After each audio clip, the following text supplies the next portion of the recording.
Halo Sinekrip. Halo Sinekrip. Balik lagi bareng gue Arya dan Anti. Kita mau memenuhi request salah satu member La Familia Sinekrip. Tentu saja Anomali Terbawa Mati. Doi ini selalu setia ya menjadi member tier paling atas. Iya. Dan selalu request film atau seri-series yang menarik ya.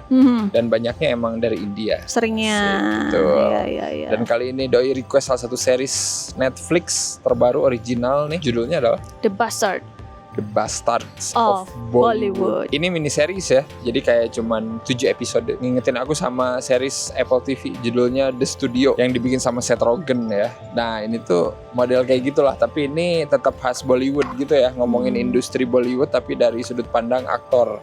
Kalau The Studio itu ngomongin industri Hollywood dari sudut pandang produser. Dan ceritanya ini tentang seorang aktor yang lagi rising ya, namanya Asman. Baru membintangi satu film action dan lumayan terkenal ya, booming dari situ gitu. Sampai akhirnya Asman ini dapat peran lagi gitu ya di film terbaru Karan Johar. Karan Johar Hari namanya. Kenapa tuh? Karena mirip sama Rashid. Iya benar. Ini adalah Rashid versi Bollywood ya. Iya versi Bollywood, versi lebih tua dan lebih kurus. Saya mirip tau kalau kata aku mah. Kalian udah pasti tahu lah Karan Johar itu yang bikin Kuch Kuch Hota Hai, Kabhi Khushi Gum, Kolhana. Wah pokoknya semua drama romance legend Bollywood dia yang nulis. Dan dia di sini jadi dirinya sendiri ya. Dan itu dia ngingetin aku juga sama The Studio gitu ya, karena ya itu banyak cameo dari emang aktor, sutradara, produser yang asli gitu ya. Jadi buat yang ngikutin banget Bollywood kayaknya nonton ini bakal seneng ya. Banyak Easter egg, banyak trivia gitu ya. Banyak ada ini, betul. ada ini. Kita sih tahu beberapa sih ada yang nggak tahu semua main. sih. Yang pernah kita main. Yang pernah kita nonton. Iya. Oh ini yang main ini gitu tahu. Betul. Kita aja excited ya bagaimana dengan yang suka banget. Benar. Dia pasti kayak wah. Betul. Dan seru. cameo terbesarnya tentu adalah bapak dari yang bikin series film ini. series ini ya. Iya, series ini tuh didirect sama anaknya Shah Rukh Khan guys, BTW. Aryan Khan ya. Iya. Benar-benar sebuah pekerjaan yang sangat enteng ya, karena ada bapak gue kok gampang. Taruhnya di akhir lagi kan. Tapi justru cerita film ini juga lebih menarik karena emang ngomongin Nepo Baby juga di salah satu part gitu ya. Karena nanti Asman ini bakal main di filmnya Karan Johar bareng artis cewek yang sebenarnya anak dari aktor terkenal ceritanya. Si Karisma ya, karakter Karisma ini. Betul, yang ya itu dia Nepo Baby juga karena dia bisa langsung main di filmnya Karan Johar gitu. Gila. Debut padahal ya. Debut seorang Nepo Baby bikin cerita tentang Nepo Baby. Asik. Mungkin itu bukan ingin menyindir tapi mungkin itu ingin mengakui gitu. Inilah kita para Nepo Baby. Iya, maksudnya gini sih. Sebenarnya sih nggak apa-apa ya. Mungkin itu kan namanya privilege ya. Tapi asalkan digunakan dengan baik. Misalnya jangan mentang-mentang lo anaknya siapa gitu. Jadinya lu main di film yang ini tapi enggak banget padahal gitu. Tapi kalau misalnya dia emang ada bakatnya di situ karena keturunan misalnya, terus ada uangnya, ada koneksinya, ya nggak apa-apa juga sih. Iya betul. Dan sebenarnya masalah Nepo Baby mah di mana-mana sih. Iya sih. Di semua industri ya. Bahkan di medis pun ada pasti. Betul. Gitu. Itu pasti. Itu mah pasti. Maksudnya, jadi kayak ngomongin film gitu, jangan kan di Bollywood, Indonesia juga banyak. Hollywood apalagi. Konfliknya itu muncul ketika ya itu bapaknya si Karisma ini tidak setuju gitu ya kalau anaknya main film sama si Asman. Iya, dan karena mereka juga makin deket kan. Maksudnya kayak Chinlock gitu. Sedangkan si Karisma di sini juga udah punya pasangan kan.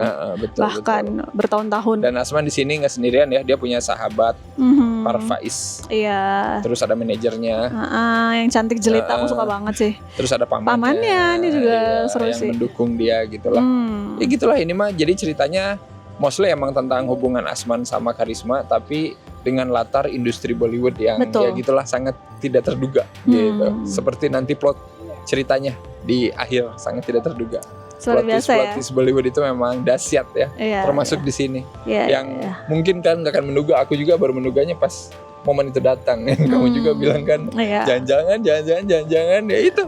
Saking benar-benar tidak terduganya gitu ya. Apa yang kamu suka dulu lah dari 7 episode series Bastards of Bollywood. Karakternya di sini, maksud aku ada si Asman dan Karisma kan, tapi sebenarnya aku justru suka orang-orang yang lain. Kayak betul, misalnya pamannya atau kayak bapaknya si Karisma, Bapak Ajay itu ini loh, apa namanya? Aku suka sekali loh lihat dia. Maksud aku dia keren banget sebagai bapak-bapak. Gesturnya, terus cara berpakaiannya, kan dia emang aktor papan atas ya di sana gitu. Terus ada mafia nanti tiba-tiba terus nanti ada produser satu lagi yang jahat si Freddy itu juga aku suka banget karena dia jahatnya bengisnya tuh dapat banget sih. Bahkan aktor-aktor langganannya tuh kayak tertekan gitu. Bahkan asistennya tertekan, semua yang kerja sama dia tertekan. Oh begini toh gitu. Kayak membudaki orang gitu loh. Ada bodyguard Karisma yang lucu juga. Maksudnya karakter-karakter di sini tuh bagus-bagus sportingnya. Seru-seru, aku suka even sih. Even adiknya Karisma yang nyebelin juga bagus tuh. Nyebelin banget itu. Ya Allah, adik macam apa itu kayak gitu. Anak macam apa sih lebih tepatnya. Itu kayak itu sih yang menarik dari series ini buat aku. Bisa ngeliatin industri Bollywood yang mungkin kita belum tahu gitu dalam-dalamannya. Ya di sini mungkin agak diliatin dikit-dikit lah gitu. Itu juga yang aku suka sih, maksudnya jadi membukakan mataku kalau misalnya industri perfilman di sana, entah di sini seperti apa kan nggak tahu ya. Industri perfilman pada umumnya itu seperti itu, ternyata ngeri banget. Iyalah, pasti. Maksudnya, ada yang begini, ada mafianya. Maksudnya kalau udah suka, kayak lu dipegang kartu mati lu harus nurut gitu. Jadi kayak banyak yang kayak gitu nggak sih di sini? Kayak yang ini harus nurut karena apa? Karena kontrak misalnya. Nanti ada lagi yang kenapa? Karena nih gue punya video ini gitu misalnya. Jadi lu harus nurut sama gue. Mungkin terjadi juga kali ya di sini. Jadi kayak kita nggak tahu aja. Bukan semata-mata gue mau kerja, ini kontrak gitu, nggak cuman begitu. Ternyata ada yang lain-lain gitu loh. Dan yang soal mafia nahan si Asman gitu kan, kalau ceritanya di sini buat main filmnya dia juga mungkin itu based on true story di sana kali ya. Karena si Sarukan katanya dulu pernah kayak gitu juga gitu. Maksudnya bersinggungan sama mafia gitu, tapi nggak tahu ya sampai diajak main film, lo harus main film ini gue nggak tahu gitu. Tapi mungkin ada cerita-cerita kayak gitu juga dijadiin inspirasi sama anaknya kali ya. Bisa. Bedanya di sini mafianya kocak anjir. Si Gafur. Ngeri sih tapi kocak. Maksudnya headshot. Berisik banget ya. Orang, tapi itu kayak mafia begitu ya. Biasa aja gitu. Terus kayak cerita misalnya artis BU gitu ya, ada kayak misalnya kita manajer kan maunya ya dia dapet job biar cepat gini-gini, tapi artisnya kayaknya belum tentu mau, tapi misalnya di satu sisi dia bapak gue sakit misalnya atau apa dan butuh uang, jadi mau nggak mau ya udah gitu. Makanya kan kita kadang suka ngapain sih, dia kan aktor bagus kok main film begini mau sih. Benar, itu dia kita kadang nggak tahu ada sesuatu, mungkin dia butuh sesuatu, ada kepentingan. Di sini juga kan mereka nyindir hal-hal yang udah jadul gitu di Bollywood, tapi di modern udah nggak dilakukan lagi gitu. Kayak bapaknya si Karisma kan nggak suka tuh ada adegan romantis muter-muterin pohon gitu. Terus kata Karan Johar, ini tahun 2025 udah nggak ada lagi kayak gitu bro juga, gitu. Tapi kata bapaknya, gara-gara gue gitu nih gue bisa beli rumah ini. Maksudnya industri Bollywood pun udah berubah banyak gitu ya dari dulu sampai sekarang. Makanya kesel aku suka ada orang, ini film India ya masih ada nyanyi-nyanyi nggak nari-nari. Itu tuh mereka berarti udah tidak nonton film India 20 tahun lebih kayaknya. Gini, kok suka sih film dia? Aku mah nggak suka soalnya kelamaan nyanyi itu film yang mana gitu, yang mana kapan? Dulu, betul. India tuh sudah jauh band berubah gila. Kalian aja yang belum mau nonton lagi gitu. Udah banyak banget film-film India yang keren. Dan beberapa plotnya juga ada yang berani ya. Kayaknya aku baru lihat di sini deh unsur LGBT di produksi Bollywood. Yang manajernya. Asli. Wih, mantap juga. Maksudnya baru lihat di sini gitu. Ternyata manajernya gay gitu kan. Jadi kayak gitu. Itulah jawabannya ketika aku bertanya kenapa sih dia nggak sama Asman. Langsung dijawab. Karena aku suka karena sama manajernya. Kepikiran gitu semua orang. Ternyata ya udah. Teknis dan produksi ya kelihatan gitu ini. Secara produksi mah niat. Ntar ada bagian kejar-kejaran mobil juga ya. Ya meski itu CG tapi lumayan lah meyakinkan. Bagus itu. Bagus gitu ya. Maksudnya ngerti gitu itu CG karena emang grande banget gitu. Kejar-kejaran anjir mobil Porsche. Justru itu adalah salah satu memorable aku karena seru di situ. Seru. Bisa aja sih anjir ya. Itu seru banget sih itu. Terus terakhirnya motor menerjang masuk dengan slow-mo itu baru tuh. India banget itu. Bollywood style sekali, sudah ditunggu-tunggu tuh ya adegan kayak gitu. Nembus ke yang masuknya icon action pada masanya gitu. Jadi benar.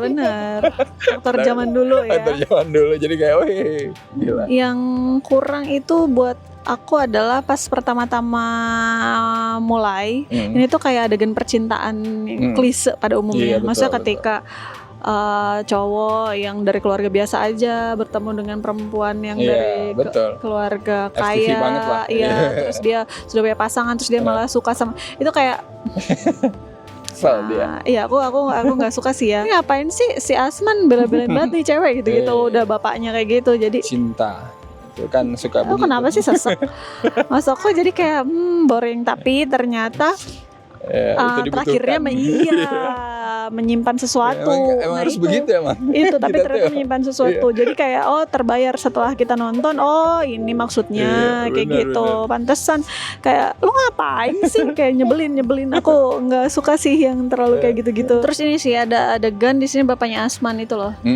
Itu bapaknya Asman kayak terlalu cepat aja menurut aku meninggal. Kayak maksudnya kayak cutnya tuh kayak di situ kan dia lagi sakit terus masih dia di satu episode itu ya. Iya, terus dia kayak bilang, "Ayo suster sembuhin aku dong. 3 hari lagi nih gala. Bener. Aku harus ikut gala ke anakku." Udah terus cut sebentar tiba-tiba.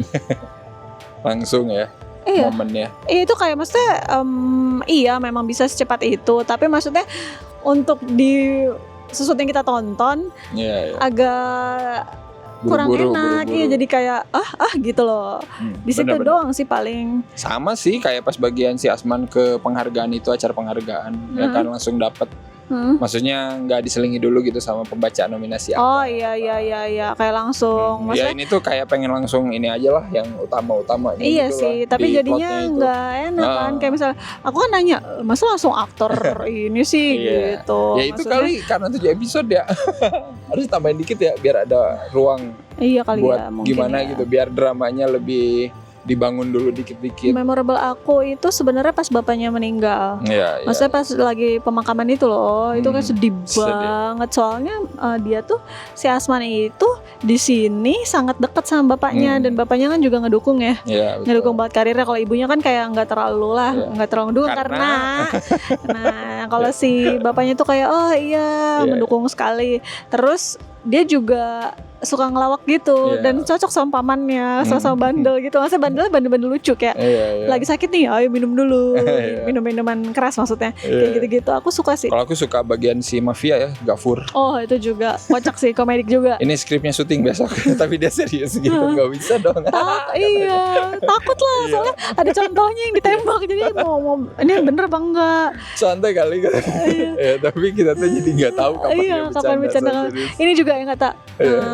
Iya nih anak saya suka sama kamu nih skripnya, terus kamu harus menikahi. Langsung sialan. Bercanda. Anjir bete banget. Waktu sahabatnya naik ke mobil yang di depan rumah Ajay, terus dia ngomong-ngomong konti, itu kaget sih aku. Maksudnya di Netflix tuh mengartikan di bawahnya dan berulang kali. Kayak bukan Ajay adalah konto. Itu kocak sih. Aku kaget sih ngeliat teksnya, terus diulang lagi. Anjir kata aku tuh gak dijadiin halus gitu misalnya titit gitu atau apa. Enggak, tapi itu kan bahasa. Titit itu bukan bahasa Indonesia. Titit bukan bahasa Indonesia. Atau kelamin, penis gitu misalnya ya. Iya, enggak, tapi gak lucu. Soalnya konteksnya dia kan lagi ceritanya lagi ini orasi. Jadi kayak pengen mancing emosi. Iya gitu. sih, tapi maksudnya kayak terlalu formal kalau ngomong penis. Jadi udah langsung aja. Itu kayak kaget sih aku. Itu memorable sih. Kayak aku baru pertama deh nonton kayak gini. Ada kata-kata itu sebagai maksudnya di ininya ya, di subtitlenya. Kita kasih skor dulu berapa nih untuk The Bastard of Bollywood? 7 Hengki Kurniawan per 10. Hengki Kurniawan. Mirip loh. Mirip Hengki Kurniawan sekilas-sekilas. Hengki Kurniawan. Iya. Hengki Kurniawan versi apa nih? Versi lebih bugar. Iya, lebih muda juga, lebih India, tapi mirip. Aku kayak terdistraksi tau berapa kali. Selain terdistraksi sama Rashid Hari. Karen Johar seperti Rashid. Asman mirip Hengki Kurniawan. Iya. Mantap, boleh. Aku juga sama lah 7. Ini menghibur lah. Silakan nonton. Dan kalau udah nonton komen menurut kalian gimana? Terutama Anomali Terbawa Mati ya. Yes. Kamu udah nonton pasti kan semua. Iya dong. Kalau kalian pengen request series, film apapun untuk di review di Snack Rip juga bisa ya. Asal join membership aja yang tier La Familia. Betul. Seperti Anomali Terbawa Mati. Silakan sikat aja langsung. Linknya ada di bawah. Dan seperti biasa jangan lupa apa aja? Jangan lupa like, comment, subscribe, follow semua sosial media Snackcrib. Kalian juga bisa beli merchandise Snackcrib ya. Ada linknya juga di bawah sama. Dan yaudah, sampai ketemu di video-video requestan member lainnya ya. Semoga makin banyak yang request. Berarti itu makin banyak yang join. Iya, tapi waktunya ya. Ya itu diatur. Oke. Oke, bye-bye. Bye.